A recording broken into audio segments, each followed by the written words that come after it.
오늘부터 우리가 창세기 말씀을 오후 예배 시간에 강의하려고 합니다. 오늘 우리가 읽은 이 창세기를 비롯한 모세오경, 그러니까 창세기, 출애굽기, 레위기, 민수기, 신명기 이 5권을 우리는 모세오경이라고 그렇게 말하는데요. 이것은 모세가 이 5권을 기록한 저자임을 밝히고 있습니다. 모세는 이 5권의 성경을 이스라엘 백성들이 출애굽하여 광야 생활을 통하여 있는 동안에 그가 이 5권의 성경을 기록한 것입니다. 모세는 이 모세오경이라는 5권의 성경을 기록하는데 그 중에서 첫 번째 이 창세기를 기록하게 되는데요. 이 창세기를 기록하게 되어지는 중요한 이유와 목적이 있습니다. 그것은 다름 아니라 우리를 출애굽시키신 이 하나님이 누구시냐라는 겁니다. 그리고 이 하나님 앞에서 우리는 어떻게 살아야 할 것이냐라는 문제를 창세기를 통해서 다루고 있습니다. 레위기나 또는 민수기나 신명기나 또는 출애굽기는 각각의 기록된 목적이 있지만 창세기는 기록된 목적을 위하여 기록된 내용들은 아주 방대합니다. 잘 아시는 것처럼 여러분 창세기나 출애굽기 또는 출애굽기나 레위기나 민수기, 신명기 이 4권은 상당히 그 목적을 위하여 기록되어지는 범위가 한정되어 있고 제한되어져 있습니다. 그런데 창세기는 오늘 말씀처럼 태초에 하나님이 천지를 창조하시니라로부터 시작하여 믿음의 조상들도 기록되어지는 아주 광범위한 부분들을 다루고 있습니다. 그런 점에서 창세기는 모세가 기록한 다른 4권과는 차이가 있는 거죠. 질적으로뿐 아니라 양적으로 범위에 있어서도 아주 상당한 차이를 가져오고 있습니다. 이것은 무슨 우열의 문제가 아니라 어떤 건 중요하고 창세기는 중요하고 나머지 4권은 중요하지 않다, 이걸 말하는 게 아니라 창세기가 다루고 있는 그 범위가 넓다라는 것을 표현하고 있는 겁니다.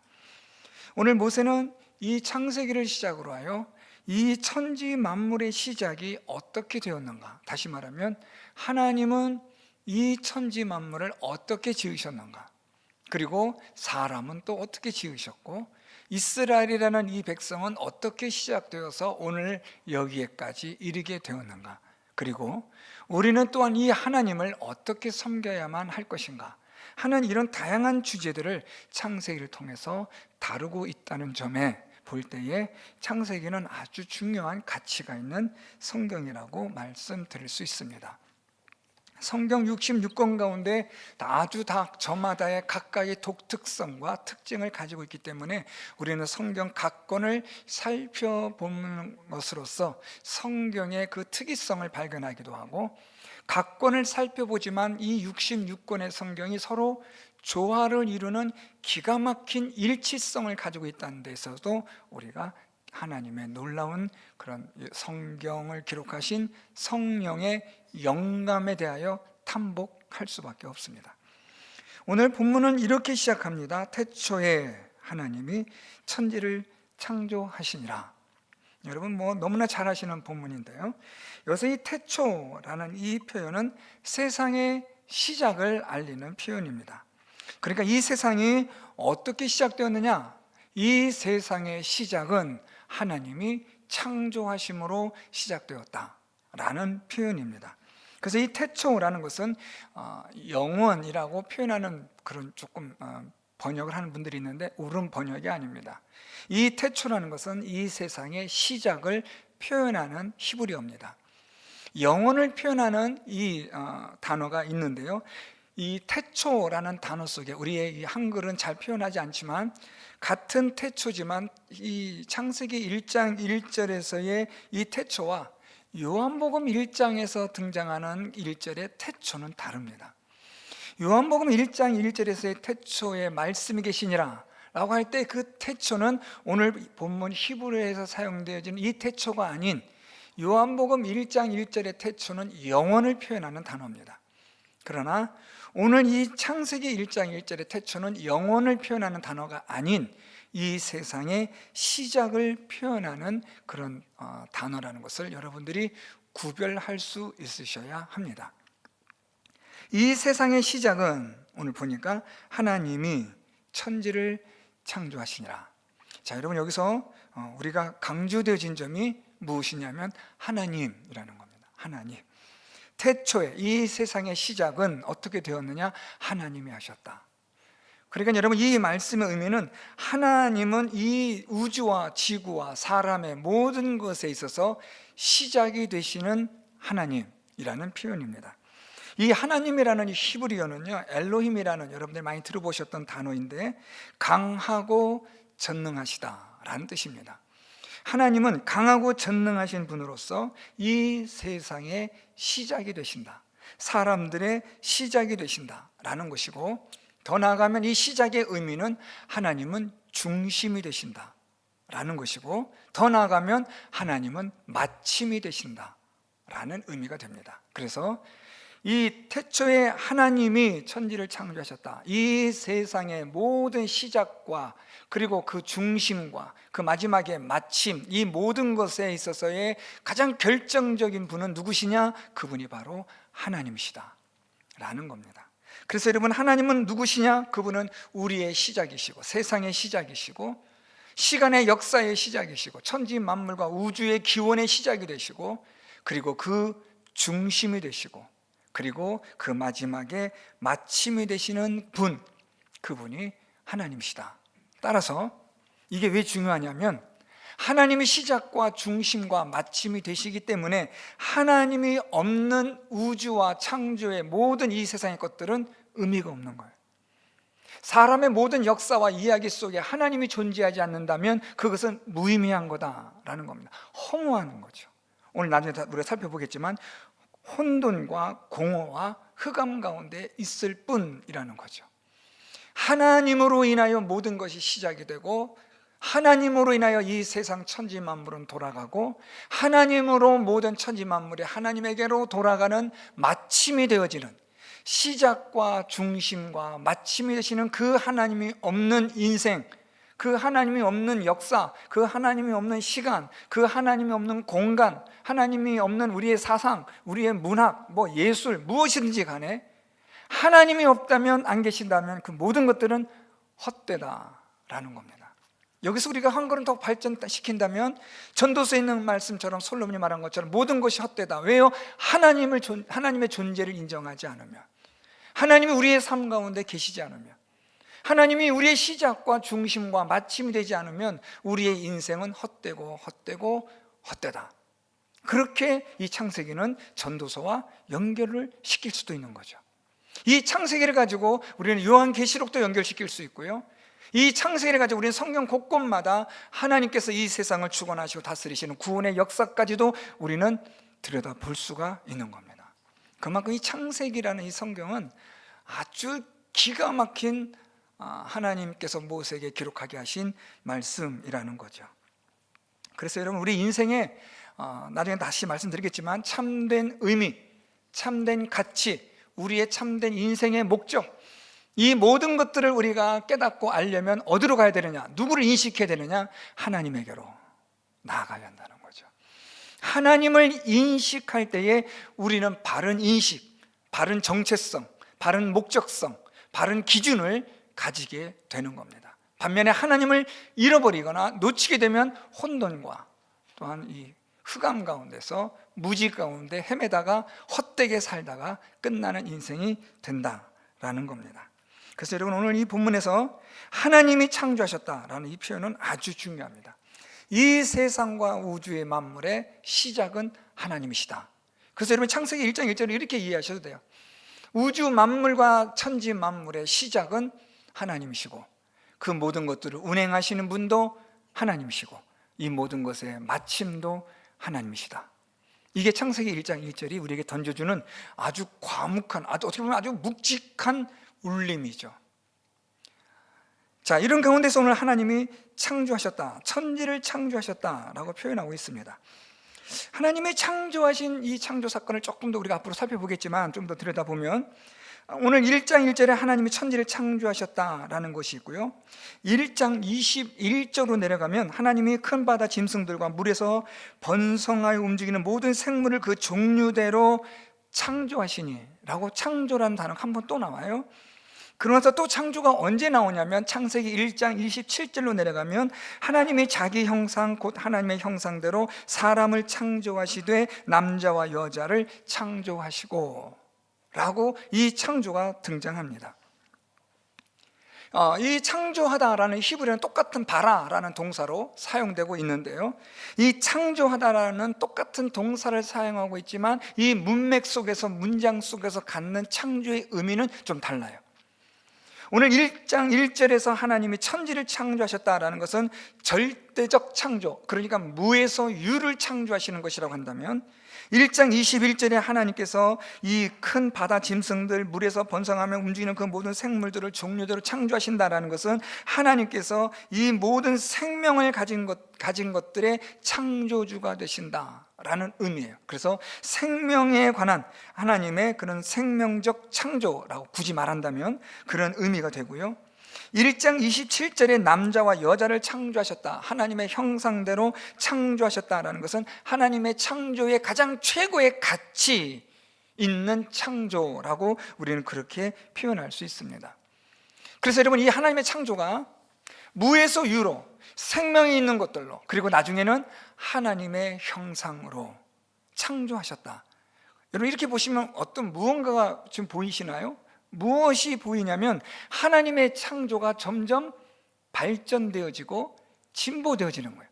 절대적인 무에서 유로 하나님이 창조하시고, 나중에 말씀드리겠지만 창조하심으로 혼돈과 공허와 흑암이 있었거든요. 이 혼돈과 흑암과 이 공허, 이 흑암 가운데서 하나님이 이제는 생명 있는 것들을 창조하시고, 그리고 그 가운데서 다시 하나님이 또 창조하시는데 하나님의 형상대로 지음을 받은 자들을 창조하심으로, 결국에는 하나님의 이 창조가 어떤 의미의 창조냐? 목적론적 창조가 된다. 하나님이 목적하시고 계획하시고 작정하신 바 되어지는 창조다라는 겁니다. 이 창조론을 거부하는 사람들은, 믿지 않는 사람들은, 불신하는 사람들은, 진화론자들은 그냥 창조가 무의미한 거예요. 그냥 가스의 폭발이나 아무렇게나 그냥 만들어지는 거예요. 그렇게 해서 생겨난 게 우주의 시작이고 이 세상의 시작이라고 말해요. 그런데 성경의 창조론은 절대 그렇지 않습니다. 하나님의 목적과 작정하신 바, 하나님의 뜻과 계획 가운데서 하나님이 창조하셨다라는 겁니다. 그래서 하나님의 이 창조의 결정적인 최고의 하이라이트가 바로 사람을 창조하시는데 하나님의 형상과 모양대로. 왜요? 이 목적론적 창조에서 제일 중요한 게 이건데, 하나님의 형상과 모양대로 사람을 창조하신 것은 하나님이 사람과 관계를 맺기 위하여. 그러니까 여러분, 이 하나님이 무에서 유로, 그리고 모든 생명 있는 것들을 창조하시고, 그리고 나서 하나님의 형상과 모양대로 사람을 창조하신 후에 이 사람과의 관계를 통하여 하나님의 목적을 이루신다는 거죠. 하나님의 나라를 세우시고 하나님이 원활하게 통치하시고 다스리시는 바 되어진 이 모든 세계를 사람에게 맡기시고 위임하심으로 인하여 하나님은 사람과 관계를 맺기를 원하셨다라는 목적론이 생기는 거예요. 그래서 여러분, 하나님은 이 창조를 통하여 사람과의 관계를 통한 하나님의 위대하신 하나님의 나라를 이루어 가시는 하나님의 목적을 위한 그런 하나님의 창조가 되어진다는 것을 오늘 성경은 말씀합니다. 그냥 하나님이 아무렇게나 심심해서 그리스 신화에 나오는 것처럼 그냥 신들의 그냥 여흥에 의해서 만들어지는 게 아니라 하나님의 창조의 목적이 있다는 거예요. 형상과 모양대로 하나님이 사람을 지으시고 그 사람과 관계를 통하여 하나님의 나라를 세우시는 목적을 위하여 하나님이 무에서 유로 생명 있는 것들, 그리고 하나님의 형상과 모양으로 사람을 창조하셨다. 이런 단원의 막이 이 창세기 오늘 1장을 통해서 시작이 됩니다. 이제 조금 더 구체적으로 들어가는 겁니다. 그것이 2절입니다. 하나님의 이런 창조가 시작되어지는데, 하나님 천지를 창조하셨는데 2절에 땅이 혼돈하고 공허하며 흑암이 깊음 위에 있고 하나님의 영은 수면 위에 운행하시니라.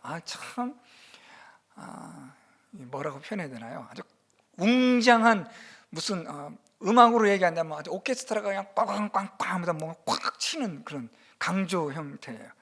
하나님이 이 세상의 모든 것들을 창조하셨다. 하나님 창조를 시작하셨다. 세상의 시작의 모든 것은 하나님이시다. 그러면서 하나님이 창조하셨는데 혼돈과 공허와 흑암이 있었고 이것은 깊은 수면 위에 있었다. 이건 여러분 무슨 말이냐면 하나님이 창조하시면서 창조의 시작을 알린 거죠. 하나님이 무에서 유로 창조하셨기 때문에 사실은 여러분 정확하게 말한다면 혼돈과 공허와 흑암과 깊은 수면조차 존재하지 않는 거죠. 무에서 유니까요. 그런데 무에서 유로 하나님이 창조하시면서 무엇이 생겨나기 시작했냐면 하나님이 창조하시는데 땅이 혼돈과 공허와 그리고 흑암이 있었고 이 흑암이 깊음 위에 있었다라는 겁니다. 이것을 여러분 오늘 하나님께서 창조의 시작의 상태를 보여준 거예요. 하나님이 이 천지를 우주를 창조하시는데 하나님이 창조하시면서 순서대로 하나님 창조해 가시는 것을 설명해 주고 있는 거죠. 그래서 여러분 오늘 2절부터 그 창조의 순서가 시작이 되는 겁니다. 그래서 혼돈과 공허와 흑암이 있고 깊은 이 깊음이 있어요. 이 깊음은 어디에 있냐면 이 깊음은 뒤에 2절 마지막에 수면과 연결돼요. 그러니까 이 깊음은 어떤 깊음이냐면 물의 깊음이에요. 아주 깊은 그 밑을 끝을 우리가 어떻게 측량할 수 없는 깊은 물, 큰 물 가운데서 그 물 위에 무엇이 있느냐? 혼돈과 공허와 흑암이 하나님 있게 하셨다라는 거죠. 이해가 되시죠? 그러면서 하나님의 창조가 계속되어지는 거예요. 3절에 이제 다음 시간 보겠지만 빛이 있으라 하시니 빛이 있었고, 그러니까 하나님의 창조가 뒤죽박죽 어수선하게 아무렇게 막 되는 게 아니라 하나씩 하나씩 무에서 유로, 그리고 그 유가 계속해서 하나님의 뜻과 목적에 따라 아주 조밀하게 기가 막히게 합리적으로 하나님의 지혜를 보여주실 만큼의 탁월함으로 하나님은 창조하신다라는 거죠. 자, 혼돈과 공허와 흑암이 있는데 깊음 위에 있어요. 이 물에 엄청난 물에, 이 물은 상상할 수가 없는 물이에요. 그런데 이 물을 나중에 여러분 보시면 알겠지만 하나님 이 물을 나누세요. 궁창으로 나누고 깊은 물을 아랫물과 위에 물로 나눠 부르시잖아요. 그러면서 하나님의 창조가 막 만들어지는 거예요. 그러니까 여러분 한번 상상을 해보세요. 저는 기가 막힐 것 같아요. 이건 뭐 입이 벌어진다가 아니라 기절할 것 같아요. 하나님의 이 창조의 시간들 만약에 우리가 볼 수 있다면 이거는 뭐 기가 막힌 거 아니에요, 여러분. 어떻게 이런 일들이 막 눈앞에서 막 번쩍번쩍 일어나는 거잖아요. 여기 번쩍 저기 번쩍도 하나님께서 탁탁 만들어내시는데, 이런 이 오늘 말씀처럼 이 혼돈과 공허와 흑암이 있어요. 이 흑암은 아주 짙은 엄청난 캄캄한 흑암인데 여기에서 하나님께서 빛이 있으라 말씀하시니까 빛이 쫙 하고 등장하는 거예요. 한번 상상 좀 해보세요, 여러분. 피곤하신데 눈 감고 계시지 마시고. 얼마나 기가 막힌 거냐고요, 여러분. 하나님의 창조 사건이 얼마나 놀라운 거냐고요. 자, 이런 가운데서 여러분 하나님께서 이 깊은 물 가운데 그 위에는 이 혼돈과 공허와 흑암 가운데 하나님 있게 하셨어요. 이제 하나님 일을 하실 건데 일단 기초 작업을 만들어 놓으신 거예요. 그런 가운데서 여러분 오늘 2절에 마지막 중요한 구절이 하나 있습니다. 이런 가운데서 혼돈, 공허, 흑암이 깊은 물 위에, 그러니까 깊은 물이 있고 엄청나게 무서운 물, 깊이를 알 수 없는 물 위에 지금 혼돈과 공허와 흑암이 있는 거예요. 이 상태로 하나님 만드셨고, 이 가운데에서 하나님의 영은 수면 위에, 위라는 말은 이 얼굴이라는 히브리어인데요, 수면의 얼굴에 운행하시더라. 여러분 이 표현이 기가 막힌, 제가 좀 표현이 잘 안 됩니다. 이 깊은 물 위에 지금 하나님의 영이 등장하세요. 하나님의 영이 등장하시는데 하나님의 영이 운행하셨다라고 표현해요. 여기서 이 하나님의 영, 루아흐라는 히브리어는요, 세 가지 뜻이 있어요. 하나는 영, 또 하나는 바람, 또 하나는 숨결이라는 뜻이 있어요. 보통 그래서 우리가 성령을 표현하는데 이 성령께서 바람으로 숨결로 그가 역사하시는 경우가 많아요. 오늘 이 성령께서 운행하셨다라고 표현하는데, 이 운행하다라는 히브리어는 무언가를 감싸 안다라는 의미가 있는데요, 우리가 성령께서 바람과 숨결 같은 분으로 임하시는 성령님으로 생각해 본다면 이 운행하다는 어떻게 우리가 이해할 수 있느냐, 성령께서 이 깊은 물 위에 있는 혼돈과 흑암과 공허함 이 가운데서 성령께서 뭘 하시는 거냐, 생명의 바람을 불러일으키시는 거죠. 생명의 바람을 불러일으키심으로써 비로소 하나님께서 이 세상을 보다 더 세상답게 창조하시는 역사를 성령께서 행하고 계신다라는 겁니다. 자, 여러분, 오늘 이 창세기 1장 1절부터 2절은 제가 너무 간단하게 설명해 드렸지만 사실 이 말씀은 묵상하면 묵상할수록 하나님의 그 창조의 전능성과 그 지혜, 그 깊이와 높이와 넓이, 그것은 우리가 상상할 수가 없는 일들입니다. 자, 오늘 이런 말씀을 통해서 모세는 무엇을 말하느냐? 이 세상의 시작은 하나님이시다. 이 세상을 하나님께서 시작하실 때 비록 하나님의 혼돈과 공허와 흑암 가운데서 지으시고 세상을 시작하셨지만 이 세상이 오늘날 이렇게 하나님 만드신 것은 하나님의 전능하신 그의 능력이시라. 이 모든 것에 성령께서 바람을 불어 숨결 가운데 역사하심으로 오늘의 이 생명의 역사, 구원의 역사를 하나님이 이루신다라는 겁니다. 자, 여러분, 오늘 이 말씀은 하나님은 누구시냐? 라는 이 질문에 답이 되고, 그래서 우리는 어떤 인생을 살아가야 되느냐라는 데 답이 되는 거죠. 하나님은 누구시냐? 그분은 이 세상과 천지 만물의 사람의 시작이 되신다. 우리는 어떻게 살아가야 되느냐? 그 하나님을 경배하며 섬기며 살아야만 하는 존재다 라는 겁니다. 여기까지가 오늘 본문이고, 이제 한 걸음 더 들어가서 이 성령의 역사를 통한 하나님의 창조는 계속되고 있다라는 겁니다. 오늘도 성령 하나님께서 하나님의 창조를 계속 행하고 계십니다. 근데 그 창조는 오늘 이 태초에 하나님 천지를 창조하신 창조가 아닌 하나님의 구원의 역사를 창조하시는 것을 말합니다. 오늘도 성령께서 하나님의 말씀으로 우리 가운데 혼돈과 공허와 흑암 가운데 있는 우리들에게 성령께서 하나님의 말씀으로 우리에게 숨결을 불어넣으시고 바람을 일으키셔서 우리를 깨닫게 하시는 거예요. 진리를 보게 하고 하나님의 빛을 보게 하고 하나님이 하나님 되심을 깨닫게 하시는 역사를 통하여 우리로 하여금 마침내 하나님의 구원의 자녀가 되게 하고 하나님의 영원한 생명을 얻는 자녀가 되게 하시는 겁니다. 사랑하는 성도 여러분, 오늘도 성령 하나님께서 여러분들과 함께 하시고 역사하시고 성령 하나님이 여러분들을 감싸 안으시는 성령 하나님의 바람과 숨결의 역사를 통하여 하나님의 구원의 자녀가 되고 약속의 자녀가 되고 생명의 자녀가 되는 하나님의 은혜와 복을 받는 성도 여러분들이 되셔서 하나님만을 섬기고 하나님 중심으로 살아가며 하나님이 여러분의 인생의 시작과 마침이 되어지는 그런 인생을 살아가는 성도 여러분들이 다 될 수 있기를 예수 그리스도의 이름으로 축원드립니다.